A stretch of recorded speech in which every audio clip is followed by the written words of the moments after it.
time when I completely hated God, thought it was a joke, because I wasn't seeing that love between brothers.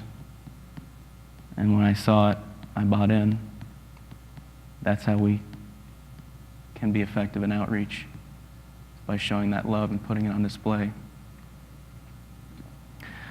My pastor at home did something really cool. It's kind of cliche, a little bit cliche, that people say God has a purpose for everything. If you want proof of that, look at the word joy. Look at how it's spelled. It forms a hierarchy for how we can achieve that feeling, that sensation that we know is joy, if we put it in right perspective and put our lives in the right order. Start at the top with Jesus. He's the new life. Our greatest ambition should be to serve Him. After that, each other.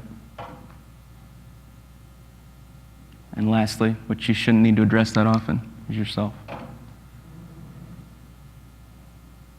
If you can put things in that order, that's how you find joy.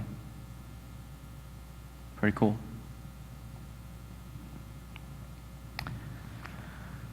As for how all of this relates to outreach, some of you might still be a little confused. We'll go to Ephesians chapter 4.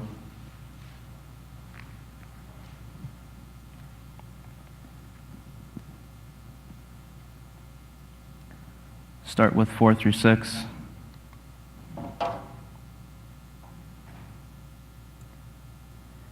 There is one body and one Spirit, just as you were called in one hope of your calling, one Lord, one faith, one baptism, one God and Father of all, who is above all and through all and in you all.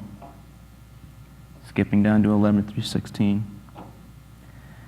And He Himself gave some to be apostles, some prophets, some evangelists, and some pastors and teachers for the equipping of the saints, for the work of ministry, for the edifying of the body of Christ, till we all come to unity of the faith and of the knowledge of the Son of God, to a perfect man, to the measure of the stature of fullness of Christ, that we should no longer be children, tossed to and fro and carried about with every wind of doctrine, by the trickery of men and the cunning craftiness of deceitful plotting, but speaking the truth in love, may grow up in all things into Him who is the head, Christ, from whom the whole body, joined and knit together by what every joint supplies, according to the effective working by which each part does its share, causes growth of the body for the edifying of itself in love. That's how we get there. In order to reach outside, we have to heal inside. This might make some of you a little angry. I've seen some of that love that we associate, but I'm not seeing enough of it yet. I'm just as guilty as you all are, but this isn't an attack on any of you in particular, but I'm just not seeing enough love to be able to say we're healthy enough and we can go out there and preach the gospel and bring in new believers. The body's not healthy enough, at least from what I've seen. That's tough to swallow. It's been tough for me to swallow as I've talked to God about it, but that's what He's shown me. And that's something we really need to work on. I'm going to show you guys a clip in a second from one of my favorite movies called Backdraft.